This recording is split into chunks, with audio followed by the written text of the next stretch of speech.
আসসালামু আলাইকুম প্রিয় ছাত্রছাত্রীবৃন্দ, আশা করি সকলেই ভালো আছো।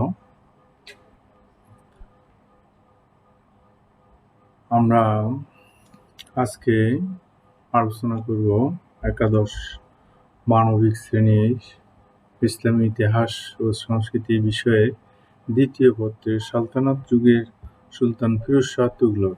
আমরা তুগলক বংশ যে সুলতান ফিরোজ শাহ তুগলক 1206 খ্রিস্টাব্দে যে বংশ প্রতিষ্ঠিত হয় সেটা হলো দাস বংশ, তারপর খলজি বংশ, তারপর হচ্ছে তুগলক বংশ, তারপর সাইদ বংশ, তারপর লোদি বংশ। এই 5টি বংশ পরস্পর প্রায় 350 বছর রাজত্ব করেছিল এবং এই 350 বছরে বা সালতানাত যুগের অন্যতম একজন সুলতান ছিলেন যে ফিরোজ শাহ তুগলক। ফিরোজ শাহ তুগলক যে একটু যে ঠান্ডা প্রকৃতির মানুষ ছিলেন, যে যুদ্ধ বিগ্রহ অপেক্ষা প্রজা কল্যাণে অনেকগুলো কাজ করেছিলেন, অথচ তার ধমনীতে তুর্কি এবং ভারতে রাজপুত বংশের দুই বীর বংশে বলা যায় তার ধমনীতে রক্ত প্রবাহিত, কিন্তু তারপরও সেই মঙ্গলদের মতো এত উচ্ছৃঙ্খল না থেকে প্রজা সাধারণের কল্যাণের জন্য কাজ করেছেন। বিশেষ করে তার যে পিতা মহীসুলভ, মাতা মহীসুলভ এবং কীর্তদার্যের জন্য যে একটা বিভাগ করি, তাদেরকে লেখাপড়া করি, তাদেরকে পুনর্বাসন, সেটা সত্যি হচ্ছে বিরল ব্যাপার। আমরা কিছু আলোচনা করেছি তার রাজত্বকালে, যে বাকিটা আজকে দেখি আমরা শেষ করতে পারবো কিনা। যে তার রাজত্বকালে আমরা যুদ্ধ বিগ্রহের দিকটা দেখেছি, বিশেষ করে যে বাংলা বেশি বিদ্রোহ হয়েছিল। বাংলা যে হাজী ইলিয়াস বা শামসুদ্দিন ইলিয়াস শাহ বিদ্রোহ করেছিল এবং এরপরও 2টা অভিযান করতেছিল, কিন্তু উনি ইচ্ছা করলে এই 2টা অভিযান যে উনি চূড়ান্ত পতন করে সেটা করতে পারতেন, কিন্তু সেখানে উনি রক্তপাত না করে যে চুক্তির মাধ্যমে উনি যে চলে গেছেন, যে সেখানে নানা করে যে পরবর্তী ঐতিহাসিক জিয়াউদ্দিন বারানী বলছেন, মুসলিম রমণীরা বাড়ির ছাদে উঠে কাঁদতে থাকে, তাদের কান্নার ধ্বনিতে বিচলিত হয়ে ফিরোজ শাহ উপরে উঠিয়ে ইলিয়াস শাহের সাথে সন্ধি করতে চাইলেন। এবং আরেক ঐতিহাসিক শামসি সিরাজ হাফিজ বলেন, দুর্গ অবস্থানত ভীত সন্ত্রস্ত অসহায় শিশু, নারী এবং বৃদ্ধের কাতর ক্রন্দনে আর্তনাদে বিচলিত হয়ে সুলতান ফিরোজ শাহ একঢালা দুর্গ অবরোধ উঠিয়ে উনি দিল্লিতে প্রত্যাবর্তন করেন। অথচ উনি ইচ্ছে করলে এটা চূড়ান্ত পতন ঘটাতে পারতেন, কিন্তু না করে যে অসহায় নারী, পুরুষ, বৃদ্ধদের আর্তনাদের কথা শুনে যে উনি যে চুক্তি করে যে সেকান্দার শাহ বা ইলিয়াস শাহের সাথে উনি দিল্লিতে ফিরে যান। এটা ছিল তার উল্লেখযোগ্য অভিযান। এছাড়া আরো 2-একটা অভিযান প্রেরিত হয়েছিল, যে উড়িষ্যা, তারপরে নাগরকোট, সিন্ধু, এগুলো উনি দমন করেছিলেন। তার শাসন ব্যবস্থার দিকে যদি আমরা আসি, তাহলে আমরা দেখি যে শাসন ব্যবস্থা যে পূর্বেকার যে শাসনের কিছুটা যে বিশৃঙ্খলতা হয়েছিল, বিশেষ করে সুলতান মোহাম্মদ বিন তুগলকের উচ্চাভিলাষী পরিকল্পনা বাস্তবায়ন করতে গিয়ে যে সাম্রাজ্যে বিশৃঙ্খলা, দুর্ভিক্ষ, অনাহার সৃষ্টি হয়েছিল এবং উনি যে যার ফলে যে করারোপ করা হয়েছে, আবার প্রত্যাহার করা হয়েছে, ইত্যাদি ইত্যাদি কারণে যে শাসন ব্যবস্থায় কিছুটা যে দুর্বলতা পরিলক্ষিত বা বিশৃঙ্খলা সৃষ্টি হয়েছিল। কিন্তু এরপরে যে ফিরোজ শাহ তুগলক যে এসে সর্বপ্রথমই যে যারা ক্ষতিগ্রস্ত হয়েছিল, যে যারা অভাবগ্রস্ত হয়েছিল, তাদের সাহায্যের যে ব্যবস্থা করেছিলেন উনি। ঐতিহাসিক যে শামসি সিরাজ আফিফের মতে সুলতান যে 23 প্রকার অবৈধ কর রহিত করেন, 23 প্রকার অবৈধ কর রহিত করেন। যে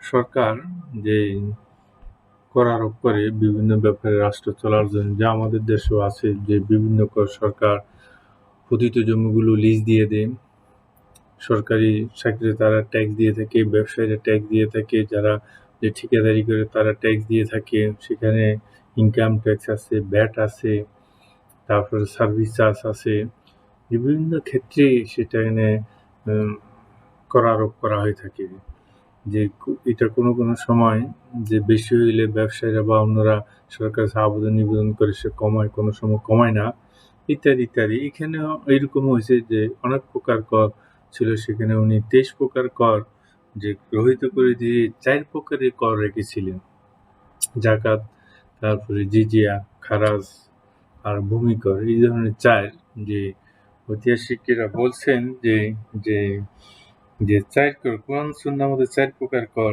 এটা হলো খারাজ বা ভূমি কর। এটা হলো অমুসলমানরা দিয়ে থাকে মুসলিম রাষ্ট্রে না, যে সকল স্টেটে যে আল্লাহর বিধান সম্বলিত আইন জারি থাকে, যে সেখানে তারা এই কর দিবে।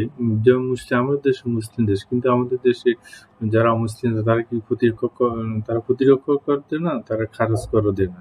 ব্যবসা বাণিজ্যগুলি সেটা কর দেয়, সেটা হলো অন্য কথা।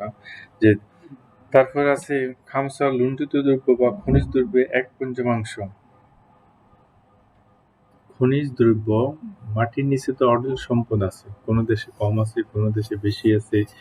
যে এখান থেকে সরকার অনেক সময় এইসব খনি পেলে সরকার নিয়ে যায়, সরকারি রিজিকুয়েশন করে নিয়ে যায়, আর ব্যক্তি মালিকানা থাকলে তখন সেখান থেকে কর আরোপ করা হয়ে থাকে। তারপর জিজিয়া, অমুসলমানদের কর, অমুসলমানদের প্রতিরক্ষা কর দিয়ে থাকে। তারপরে এখানে মুসলমানদেরা কিন্তু আবার জাকাত দিয়ে থাকে।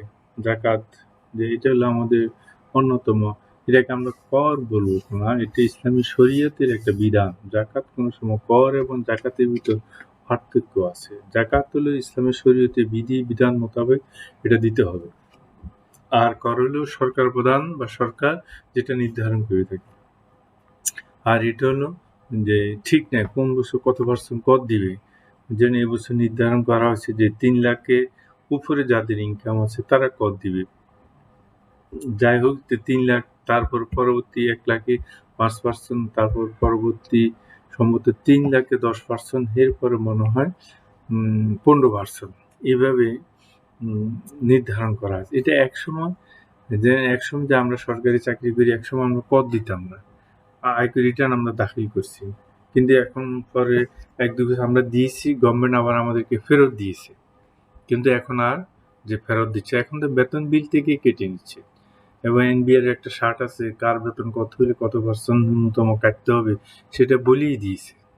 তারপর বছর শেষে হিসাব নিকাশ করে যদি না দিতে হয়, যেমন গত বছর আমার সম্ভবত 90,000 না কত আসছে, তো স্যালারি থেকে কাটা হয়েছে 44%, আমি রেট পেয়েছি কত পার্সেন্ট, থাকে দেখা যাচ্ছে আরো 2,500 টাকা আমি সরকারের কাছে পানো। কিছু ডিপিএস আছে, সেখান থেকে সরকার রেট দিয়েছে। যাই হোক, এইভাবে যে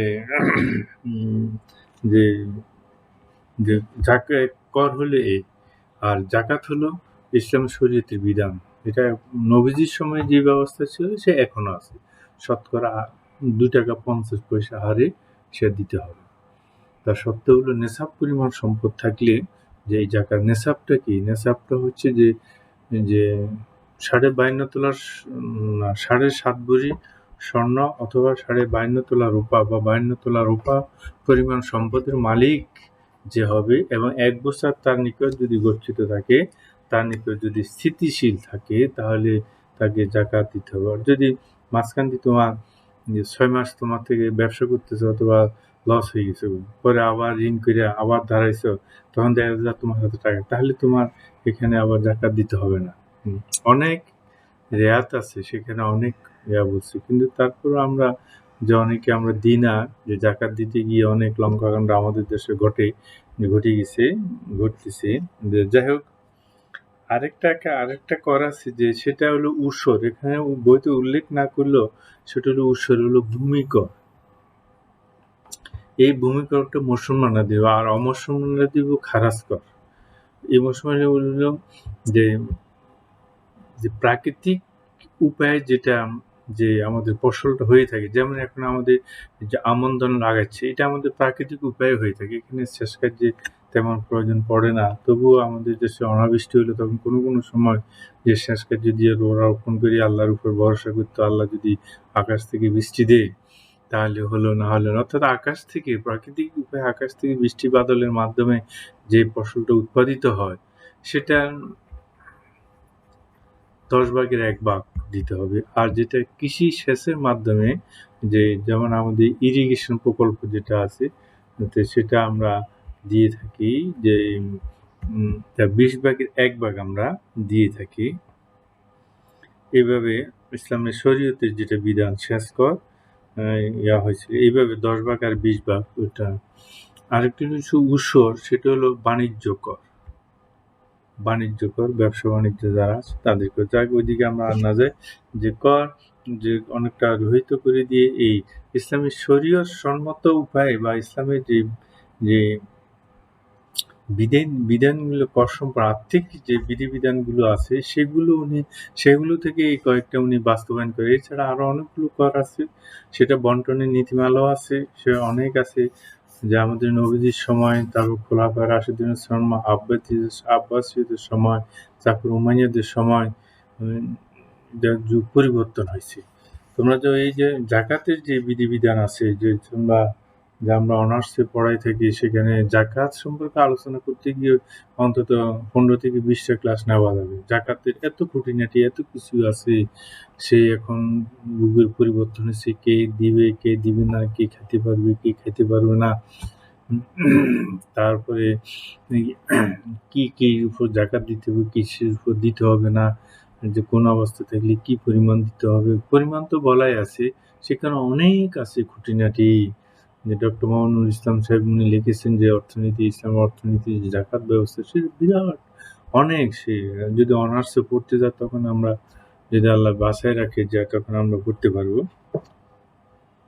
যাই হোক, এলো যে উনি রাজস্ব সংস্কার যে শাসন ব্যবস্থা পুনর্বিন্যাস করতে গিয়ে এই যে রাজস্ব সংস্কারটা উনি করেছিলেন। তারপরে আসছে যে কৃষি সংস্কার।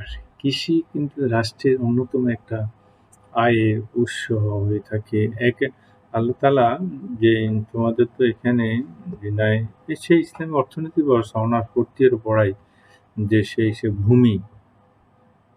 ভূমিটা হচ্ছে মূল ইনকাম সোর্সের মূল ভিত্তি হচ্ছে ভূমি। সমস্ত ম্যাটেরিয়ালস গুলো ভূমি থেকেই আসে। কাঁচামাল যেটা র ম্যাটেরিয়ালস যেটাকে আমরা বলি, এগুলা ভূমি থেকে আসে। সেখান থেকে প্রক্রিয়ার মাধ্যমে বিভিন্ন উপায়ে বিভিন্ন কিছু হয়ে থাকে। তোমরা ফসল উৎপাদন বলো, তারপর পেট্রোল জাতীয় পদার্থ বলো, তারপর গোল্ড জাতীয় পদার্থ বলো, লোহা বলো, তারপরে এইগুলো সবকিছু ভূমি থেকে। অর্থাৎ ভূমি থেকে সবকিছু, অর্থাৎ যে আল্লাহ তাআলা যে মানুষকে পৃথিবীতে প্রেরণের পূর্বেই যে এই ভূমিকে বাস উপযোগী করে সেখানে প্রয়োজনীয় মানুষের জীবিকা নির্বাহের যে জীবিকা নির্বাহের উপাদানগুলো সে ছড়িয়ে ছিটিয়ে রেখেছে। পাহাড়ে রেখেছে, সমতল ভূমিতে রেখেছে, মরুভূমিতে রেখেছে, সাগরে রেখেছে, নদীতে রেখেছে, সবখানে আছে সম্পদ। তুমি ভূমিতে কোন জায়গায় নিয়ে সম্পদ পাবে না? পাহাড়ে যাও, প্রাকৃতিক সম্পদ আছে, গাছপালা ইত্যাদি আছে। সমতল ভূমিতে আছে, উৎপাদন হচ্ছে। মরুভূমিতে যাও, তৈল আছে। সাগরে যাও, সেখানে কি আছে? মাছ আছে। মাটির নিচে যাও, সেখানে কি আছে? লৌহ আছে। তারপরে আছে কি আছে? সেখানে গ্যাস আছে। কি আছে? সব সম্পদ মূল সবকিছু ওই ভূমির উপরে নির্ভরশীল। আর ভূমির মূল মালিক হচ্ছে যে সৃষ্টিকর্তা নিজেই। সৃষ্টিকর্তা নিজেই হচ্ছে মূল মালিক, যিনি সৃষ্টি করেছেন এই পৃথিবী। যারা আস্তিক, যে আল্লাহর অস্তিত্বে বিশ্বাস করে, তাদের যারা বিশ্বাস করে না, সেটা হলো যে অন্য কথা। বড় বড় সায়েন্টিস্ট বিভিন্ন গবেষণা করতে গিয়ে শেষ পর্যন্ত আল্লাহকে বিশ্বাস করেছেন, সৃষ্টিকর্তা আছে বলে বিশ্বাস করেছেন। যাই হোক, যেটা বলতেছিলাম, এই যে তারপরে আর মালিক হচ্ছে, অস্থায়ী মালিক হচ্ছে তুই, যেটাকে ভূমি সত্ত্ব আইন দ্বারায়, একটা হচ্ছে সরকার আর একটা হচ্ছে জনগণ।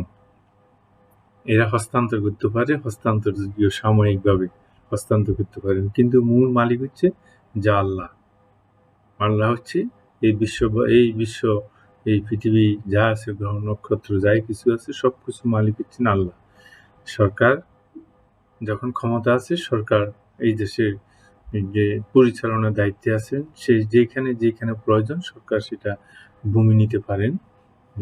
আর জনগণ কর্তৃকভাবে হোক বা ক্রয়ের মাধ্যমে হোক বা সরকার মাধ্যমে লিজ দিয়ে হোক, যে সেখানে মালিকানা হয়, যেটা তো হস্তান্তর করতে পারে, যে হস্তান্তর এই যে ভূমি, এই ভূমিতেই সবকিছুই মানুষের জীবনে জীবিকা নির্বাহের সব উপাদানেই যে আছে, সেই কৃষি ব্যবস্থা যেটাকে আমরা কৃষি সংস্কার বলে থাকি বা কৃষি যে বলছেন, যেখানে কৃষি যত উন্নত, যে সেখানে তারাই তত ধনী রাষ্ট্র। আমাদের দেশও আছে, আমাদের প্রচুর ধান হয়, পাট হয়, রবি শস্য হয়ে থাকে আমাদের দেশে। তা আমাদের দেশে গম হয়, ভুট্টা হয়, তারপরে মসুরের ডাল হয়, খেসারির ডাল হয়। যে আমাদের সাগরে যে মৎস্য সম্পদ আছে, পাহাড়ে প্রাকৃতিক সম্পদ আছে, গাছপালা আছে, এইভাবে সম্পদে ভরপুর পৃথিবী, সম্পদে ভরপুর হয়ে আছে, সম্পদে ভরপুর পৃথিবীটা। তো আমরা বলতেছিলাম সেই সুলতান যে পুরুষত্বগুলো সেই যে সংস্কার করতে গিয়ে, যে কৃষির উন্নতি করতে গিয়ে, যে সেখানে উনি কিছু কোনো ঐতিহাসিকের মতে ২টি, কোনো ঐতিহাসিক মতে ৪টি খাল খনন করেছেন। আমাদের দেশেও যে খাল খনন করা হয়েছে বিভিন্ন প্রয়োজনে, এখনো প্রয়োজনে খাল সংস্কার করা হচ্ছে। যেমন আমাদের ঢাকা শহর, চট্টগ্রাম শহর, বারবার বলতেছে যে নদী, এতগুলো নদী ছিল কিন্তু এখন নদীর অস্তিত্ব খুঁজে পাওয়া যাচ্ছে না, যার কারণে ১-১.৫ ঘন্টা বৃষ্টি হলে জলাবদ্ধতার সৃষ্টি হয়েছে। সেটা চট্টগ্রামে যেমন হচ্ছে, ঢাকাতেও তেমন হচ্ছে, যেমন এই নোয়াখালী শহরেও, তোমাদের নোয়াখালী শহরেও হচ্ছে, পানি জাম হয়ে যাচ্ছে।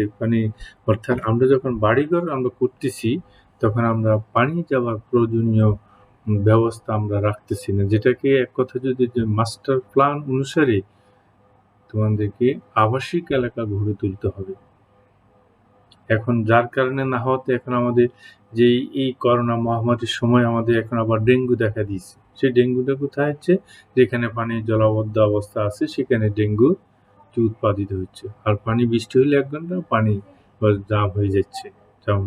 কিন্তু মাস্টার প্ল্যান করতে হবে, প্ল্যান করে সরকারের, সেটা সিটি কর্পোরেশন হোক, পৌরসভা হোক, যেটা হোক, সেটা মাস্টার প্ল্যান করি যে পানি যাবার ব্যবস্থা করতে হবে, ময়লা যাবার ব্যবস্থা করতে। আর আমরা এতই যে জীবাণু জাতি, এতই যে আলস্য জাতি, আমরা পানি খাচ্ছি বোতলটা মেলামারি ফেলে দিচ্ছি, জুস খাচ্ছি প্যাকেটটা রাস্তায় ফেলে দিচ্ছি, ওই কিছু একটা খেলাম পলিথিন আমরা ফেলে দিচ্ছি ফেলায়। নির্দিষ্ট একটা জায়গা যে আছে, একটা ডাস্টবিন আছে, সেখানে ফেলানো, এই দায়িত্বটুকু নাই। যার কারণে এরা পানির সাথে, স্রোতের সাথে মানুষের পাশে ড্রেনে পড়তেছে। ড্রেন কি হচ্ছে? ফুরিয়ে যাচ্ছে, আটকে যাচ্ছে পানি। যে তোমাদের যে কত কোটি টাকা খরচ করে যে তোমাদের মাঝদি শহরে যে ড্রেনটা করা হয়েছে, দেখা যাচ্ছে এই ড্রেনটাও যে জাম খেয়ে যাচ্ছে। সেখানে দেখা গেল যে পলিথিন, যে পানির বোতল বা আদার যা কিছু আছে, যে সব কিছু নিয়ে আমরা ফেলে দিই ট্রেনে। কিন্তু নিয়মিত যে ডাস্টবিন আছে, ডাস্টবিন ফেলাবে, সেখানে পৌর কর্পোরেশন বা সিটি কর্পোরেশন তাদের পরিচ্ছন্ন কর্মী আছে, তারা নিয়ে নির্দিষ্ট জায়গায় সেখানে ফেলবে। কিন্তু তাই না করে আমরা যত্রতত্র আমরা ফেলে দিচ্ছি, যার কারণে পরিবেশ দূষণ হচ্ছে। যে পরিবেশ পচে গলে গন্ধ বেরিয়েছে, এই যে সেখানে পানি যাওয়ার ব্যবস্থা হচ্ছে না, জলাবদ্ধতার সৃষ্টি হচ্ছে, সেখান থেকে বিভিন্ন রোগ জীবাণুর সৃষ্টি হচ্ছে, যার কারণে যে পলিউশন হচ্ছে বা বায়ু মন্ডল পলিউশন হয়েছে, দূষিত হয়ে যাচ্ছে। শুধু এইগুলোর ব্যাপারে যদি আমরা সতর্ক না হই, তাহলে আমাদেরকে এই দুঃখ, রোগ, শোক, ব্যাধি আমাদেরকে বহন করতেই হবে। এখানে হলো সবচাইতে হলো নিজের দায়িত্ব থেকে সেটা করতে হবে। সেখানে সবসময় যে পুলিশ দিয়ে যে এটাকে করা যায়, সেটা নিজের দায়িত্ব। যে নিজের একটা আক্কেল বা জ্ঞানকে প্রশ্ন হয় যে আমি যে বোতলটা ফেলতেছি, আমি যে পলিথিনটা ফেলতেছি, এটার পরিণতিতে কি হবে? যেমন বাজারে যাই, কিছুই নিই না, খালি হাতে চলে যাই, আর বাজার থেকে আসতে পলিথিন। কেন তুমি বাজারে যাবে? তুমি বাজারে যাও, ২-১টা ব্যাগ নিয়ে যাও, বাজারে তো ব্যাগ পাওয়া যায়, ব্যাগ নিতে লজ্জা লাগে। এটা কথা হলে এই যার কারণে পলিথিন ব্যবহার বাড়তেছে। সরকার ইচ্ছে করলেও যে পলিথিন বন্ধ করতে পারে নাই, পলিথিন উৎপাদন বন্ধ করতে পারে, কিন্তু কোনো দেশ দেখতেছে সেটা ক্ষতিকর, তারা কিন্তু বন্ধ করে দিয়েছে। অথবা তারা এমনভাবে উৎপাদন করতেছে যে সেটা ২ মাস মাটিতে থাকে, মাটির সাথে মিশে যাচ্ছে। কিন্তু আমরা ওই প্রযুক্তির দিকেও আমরা যেতে পারতেছি না। আমরা যে এতই বলছি জীবাণু জাতি, আলস্য জাতি যে আমরা বলছি। তো যাই হোক, যে এই খালগুলো, যেই তোমরা যেই যে প্রথম যে খালটা, যে তারিকি মোবারক শাহী গ্রন্থে ইয়াহিয়া বিন আহমদ শাহ হিন্দি যে ৪টি খালের কথা উল্লেখ করেছেন, আগে বলতেছে ২টি খালের কথা। একটা হচ্ছে যে সুলতানপুরের যমুনা নদী এবং শতদ্রু নদী হতে যথাক্রমে রাজওয়া এবং আল খান নামক ২টি খাল খননের ব্যবস্থা করেছিলেন। কিন্তু যে তারিকি মোবারক শাহী গ্রন্থে ইয়াহিয়া বিন আহমদ শাহ হিন্দ উনি বলতেছেন যে না, ৪টি খাল উনি খনন করেছিলেন। এই প্রথম খালগুলি হচ্ছে যে শতদ্রু নদী হতে ঘাগর নদী পর্যন্ত বিস্তৃত ৯৬ মাইল। দ্বিতীয়টি হচ্ছে মাহবুবী ও শিরমু পর্বতের নিকট হতে হানসি এবং হিসার পর্যন্ত বিস্তৃত। তৃতীয় খালটি হচ্ছে যে ঘাগর নদী হইতে হিরণীখেরা গ্রাম পর্যন্ত বিস্তৃত, এবং চতুর্থ খালটি যমুনা নদীতে ফিরোজাবাদ নগর পর্যন্ত বিস্তৃত ছিল। এছাড়া তিনি যে ১৫০টির মতো কূপ খনন করেছিলেন। আর এইসব যে খাল বা নদী বা কূপ থেকে পানি নিয়ে উনি সেচের ব্যবস্থা করেছিলেন, সেচ। যার ফলে দেখা যায় যে কৃষি ক্ষেত্রে তার আমূল পরিবর্তন, বিপ্লব সাধিত হয়। এবং ঐতিহাসিকরা বলছেন যে যে ফিরোজ শাহ তুগলক তার যে রাজধানী বা দিল্লি উপকণ্ঠে যে ফল ফসলের ১,২০০ উদ্যান ছিল, অর্থাৎ বাগান ছিল। আলাউদ্দিন খলজি কর্তৃক ৩০টি উদ্যানেরও পুনর্নির্মাণ করেন আলাউদ্দিন খলজি। সেটা অথবা বিভিন্ন কারণে ধ্বংস হয়েছে, সেটা পুনর্নির্মাণ করেন। তারপর সুলতান দেখা গেল যে শেষ হয়েছে, তার পৃষ্ঠপোষকতা করলে দেখা যাচ্ছে বছরে তার ১০ কোটি টাকা রাজস্ব খাতে জমা হচ্ছে। ১০ কোটি টাকা। তখনকার ১০ কোটি এখন কত হবে? এখন তো আমার ১০,০০০ কোটি টাকা হবে। আর এই বাগানগুলি থেকে সুলতান বছরে ১,৮০,০০০ টাকা রাজস্ব সংগ্রহ করতেন। ১,৮০,০০০ রাজস্ব সংগ্রহ করতে, এগুলো বিক্রি করতে, বাজারে বিক্রি করে আসতো। গভর্নমেন্ট লিজ দিয়ে দিচ্ছে, লিজ দিলে তার টাকাটা রাষ্ট্রীয় কোষাগারে জমা হচ্ছে। যে আমাদের যেমন পৌরসভা, পৌর মার্কেটগুলো গভর্নমেন্ট লিজ দিয়ে দেয়। যেমন যে তোমাদের যে পৌর মার্কেট আছে, মাঝদি বাজার মার্কেট আছে, এগুলো গভর্নমেন্ট লিজ দিয়ে দেয়। বছরে এখান থেকে তারা টাকা নিয়ে বছরে ৩ কিস্তিতে বা ৪ কিস্তিতে গভর্নমেন্ট ফান্ডে জমা দিয়ে থাকি। সরকার তখন যে দোকানগুলো করে দেয়, এগুলো বা বিক্রি করে, যাই হোক, যেভাবে হোক।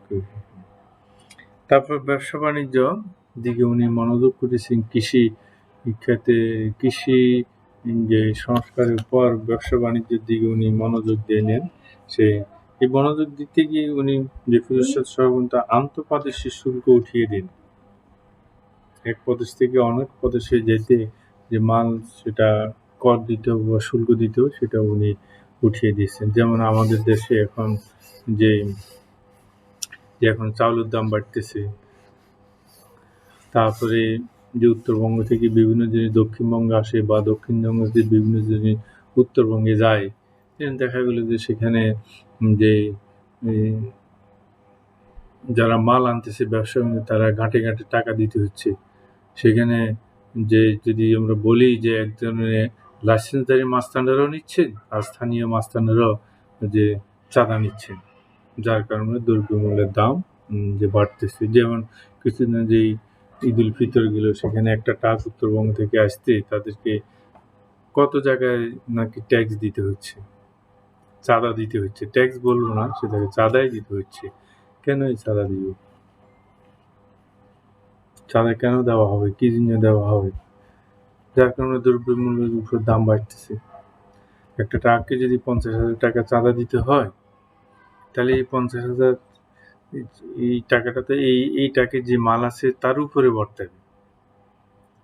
যে রূপকথা হোক, সত্য হোক বা মিথ্যা হোক, যে শুনলাম একজনে বলতেছে আমি ৪ কোটি টাকা দিয়ে বাড়ি করছি। তার অন্যজন বলতেছে যে, "তুই যে ৪ কোটি টাকা দিয়ে বাড়ি করছস, যে তোর সোর্স অফ ইনকাম কি? তুই কি ব্যবসা করস?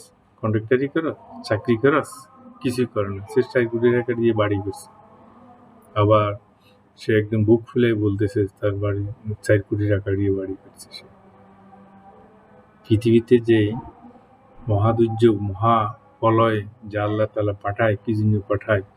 মানুষকে শিক্ষা দেওয়ার জন্য। তোমরা যে এসব অপকর্ম থেকে ফিরে এসে যে আমার কাছে ক্ষমা চেয়ে মাপ চাও, আমি মাফ করে দিব। এই অপকর্ম থেকে বিরত থাকো। আমি নিজে দেখেছি যারা যে রাস্তাঘাটে চাঁদা নিতে আমরা দেখেছি।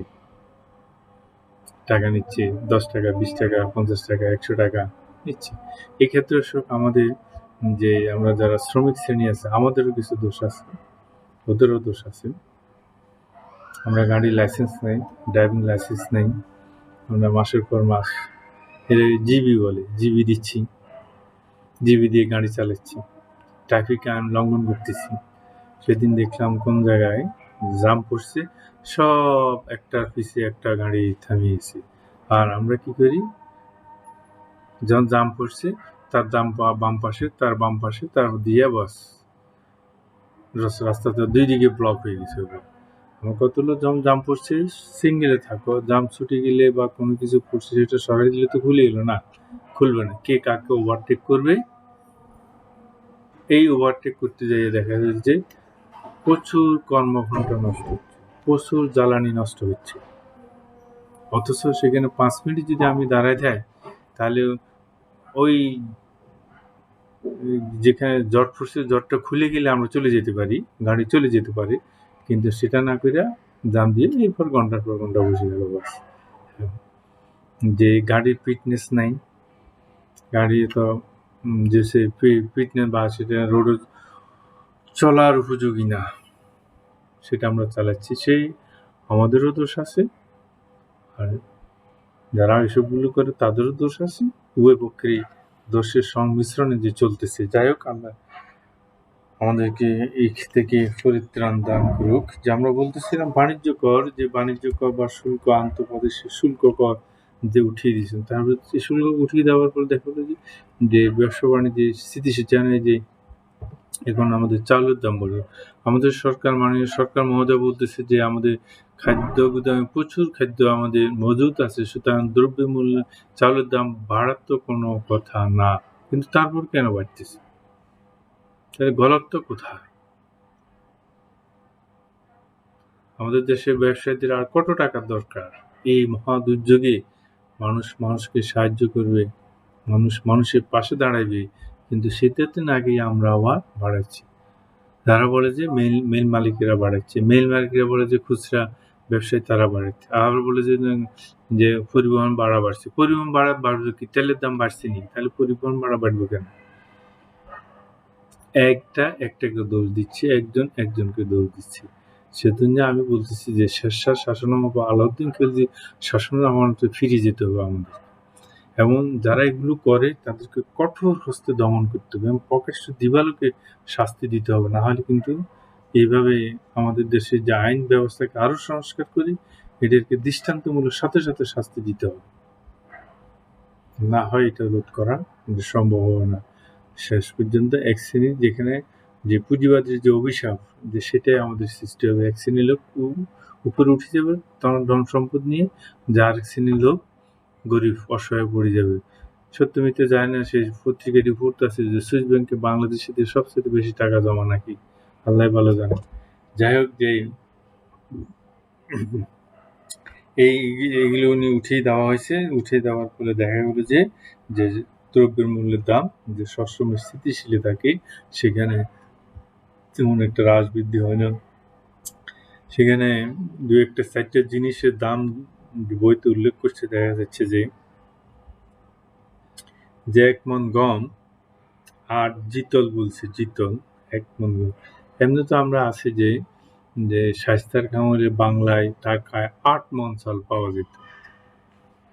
১ টাকায় ৮ মণ। শায়েস্তা খাঁর আমল হলো মোগল আমলে, যে আমলে বা শেরশাহর আমলেও আমরা দেখি এরকমই যে টাকা এখানে গম ১ মণ গমের দাম হলো ৮ জিত, ১ মণ বার্লি ৪ জিত, ৪ সের ঘি ২.৫ জিত।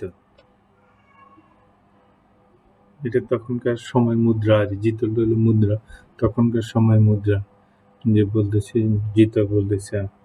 এখন যে ঘি, এখন ১ কেজি ঘির দাম হলো ১৪০০-১৫০০ টাকা। আমাদের এখানে এক ব্যবসায়ী আনে, তাকে আমি ৭৫০ টাকা দিয়ে ৫০০ গ্রাম ঘি নিয়েছি। অবশ্যই এবার দুধ কিনে নিজেরাই মনে হয় ৫০০ গ্রামের মতো তৈরি করে নিয়েছি ঘি। তাহলে তখন কিছু ৪ সের ঘি যা ২৫০ বলতেছে। তো যাই হোক, যে এইসব দ্রব্যের মূল্য নিয়ন্ত্রণ করছিলেন বা সেখানে ব্যবসা বাণিজ্য সংস্কার করেছিলেন। তারপরে ফেরেশতাগুলোকে যে স্থাপত্য শিল্পে পৃষ্ঠপোষক, দাতব্য শিল্পে জনহিতকর কার্যাবলী আরও আছে, যে আজকে শেষ করা যাবে না মনে হয়। আমরা আগামী ক্লাসে আমরা এটা শেষ করব, যে ভারতবর্ষে যে সকল শাসক সুশাসনের জন্য বিখ্যাত ছিলেন তার মধ্যে ফিরোজ শাহ তুগলক ছিলেন একজন। তবে অনেকে বলে থাকে যে ফিরোজ শাহ দিল্লি সালতানাতের যুগে যে সুলতানি আমলে যে পতনের জন্য ফিরোজ শাহকে দায়ী করা হয়ে থাকে, যে উনি অনেক ক্ষেত্রে যে যুদ্ধনীতি পরিহার করে আপোষ নীতি গ্রহণ করেছিলেন, যে সেজন্য যে তাকে পতনের জন্য উনি তো উনার যোগ্যতা, দক্ষতা, বিচক্ষণতা দিয়ে জনগণের সেখানে তার সামরিক অভিযানের ক্ষেত্রে যে একটা মন্তব্য, যা আমরা তোমাদের বইতে সম্ভবত নাই, যে আমি দেখেছি বা আমি তখন থেকে বলতেছি, যে তার যে সামরিক যে একজন ঐতিহাসিক সেখানে একটা কথা বলছেন, যে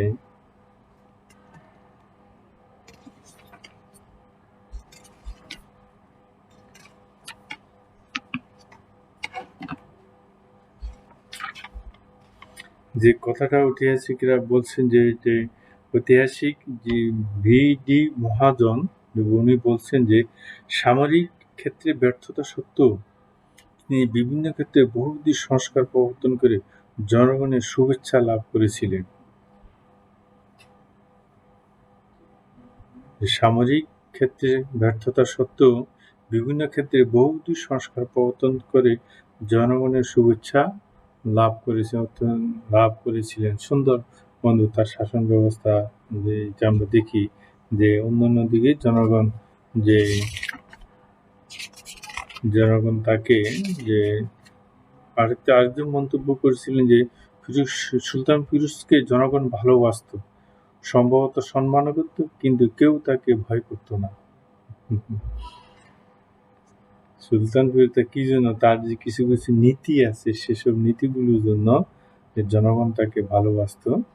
জনগণ যে উদার হস্তে উনি দান করেছিলেন, দুস্থদের জন্য, অসহায়দের জন্য, বিধবাদের জন্য, কৃতদাসদের জন্য, অসহায় তাদের জন্য উনি ব্যবস্থা করেছিলেন। গরিব ছেলেমেয়েদের বিবাহের ব্যবস্থা করেছিলেন, চিকিৎসার ব্যবস্থা করেছিলেন। ঠিক আছে, আমরা আগামী ক্লাসে দেখি আরও যতটুকু পারি আমরা আলোচনা করব। ঠিক আছে, আজকে এই পর্যন্তই। সকলেই ভালো থাকো, অযথা বাইরে ঘোরাফেরা করবে না। যে আমাদের যে সরকার মহোদয় যে সকল অধ্যাদেশগুলো জারি করতেছে করোনা সংক্রান্ত, সেগুলো মেনে চলার চেষ্টা করবে। নিজের যে একটা কথা আছে যে সেফটি ফার্স্ট, তুমি তোমাকে সংরক্ষণ করবে, তুমি তোমাকে নিরাপদে রাখবে, তাহলে যে সংক্রামক হওয়ার সম্ভাবনা নাই। তুমি যদি মাস্ক পরো, স্যানিটাইজার ব্যবহার করো, এই দুটো করা যায়। কিন্তু সামাজিক দূরত্ব বা শারীরিক দূরত্ব, এটা হয়তো আমাদের দেশের লোক সংখ্যা বেশি, আমাদের কষ্ট। তবে সবাই যদি মাস্ক পরে, সেখান থেকে সংক্রমণের হারও কম থাকে। তোমরা দেখো পত্রপত্রিকায়, মিডিয়াতে দেখো, ইলেকট্রনিক মিডিয়া, প্রিন্ট মিডিয়াতে দেখো, পত্রপত্রিকাতে এগুলো বলা হচ্ছে বারবার, যে বাইরে গেলে মাস্ক পরিধান করো, এবং গেলে তখন মুখে হাতটা দিবে, ওখান থেকে আসে সুন্দর করে সাবান দিয়ে হাত মুখ ধুই, তারপর স্বাভাবিকভাবে চলাফেরা করো। কিন্তু যে ব্যবহার আর চলাফেরা করলে এই রোগটা নিয়ন্ত্রণ করা কঠিন হয়ে দাঁড়াবে, কঠিন হয়ে দাঁড়াবে। সকলের সুস্বাস্থ্য কামনা করছি। আল্লাহ আমাদেরকে এই ভাইরাস থেকে মুক্তি দান করুক। সকলে একান্তে কায় মনোবাক্যে যে আমাদের মহান সৃষ্টিকর্তার কাছে প্রার্থনা করো। আল্লাহ সকলকে সুখে রাখুক। আল্লাহ হাফেজ।